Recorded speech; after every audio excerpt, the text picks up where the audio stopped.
Այս տնակում է ապրում արցախցի Կարինեն ամուսնու եւ 2 անչափահաս երեխաների հետ։ Դոմիկը բերել ենք դրել, գալի ասած 3 անգամ այս կրիշը փոխել ենք։ Հիմա որ անձրև է գալիս, ջուր է դառնում, երեխոցը գլխին է դառնում։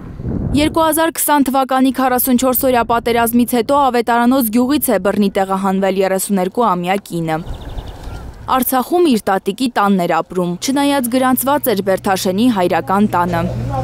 Պատերազմից հետո ամուսնու հետ Չարենցավանում է ապրում, Արցախից բռնի տեղահանվածներին տրամադրվող ոչ մի սոցիալական աջակցությունից չի կարողանում օգտվել։ Դիմել ենք աջակցության համար,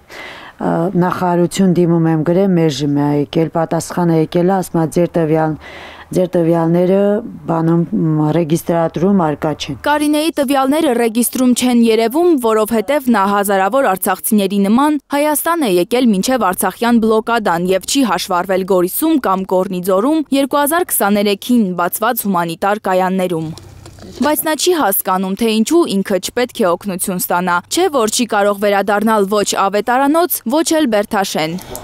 Մենակ մի հատ խնամքի գումար եմ ստանում 35600 դրամ։ Կարինեն 4 աղջիկ ունի, բայց այս տնակում երեխաներից իր հետ միայն 2-ն են ապրում։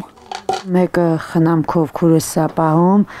մեկը հով խնամքի կենտրոնում են, 2-ն էլ ես եմ պահում։ Օրավարձով բանվորություն է անում Կարինեի ամուսինը։ Ամուսինն ու երեխաներից մեկը 3-րդ կարգի հաշմանդամություն ունեն։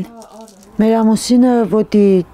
ոտի ջիլը կարճ է, տենց է ծնվել ինքը, նույնպես էլ երեխան։ Ոտի խնդիր ունի, շատ ժամանակ քայլում է, դες ոտը թուլանում ընկնում է։ Տարել եմ վերականգնողական բուժման, մարսաժի համար մասաժ է նշանակել։ Մարդ եմ ջարել, որ բան անեմ, մասաժների տանեմ, ֆինանսական խնդրի պատճառով չկարեցա։ Ֆինանսական միջոցները միայն այս տնակին են հերիքել։ Մահճակալները Չարենցավանի բարեխիղճ մարդիկ են նվիրել։ Հիգիենայի համար անհրաժեշտ պայմաններ էլ չկան։ Հարևանի տանն են լողանում։ Իսկ ջուր չկա, թե երեխոցի երեսը լվանաս, որտեղ կարաս, ինչ անես։ Մի տանիք է ուզում Կարինեն ու ամուր պատեր, որ քամուց չճոճվեն։ Ուզենամ լագոնը օգնեմ մի սենական օծենք, հա որ սարքեմ մնամ, էլի։ Մենակ էդ եմ մտածում, մի 4 պատինի ենք, հա որ ապահով տեղ մնան երեխեք, ուրիշ բան պետք չի։ Լանա Համբարձումյան, Առաքել Օհանյան, Սմբատ Ասլիկյան, Հայլուրի համար։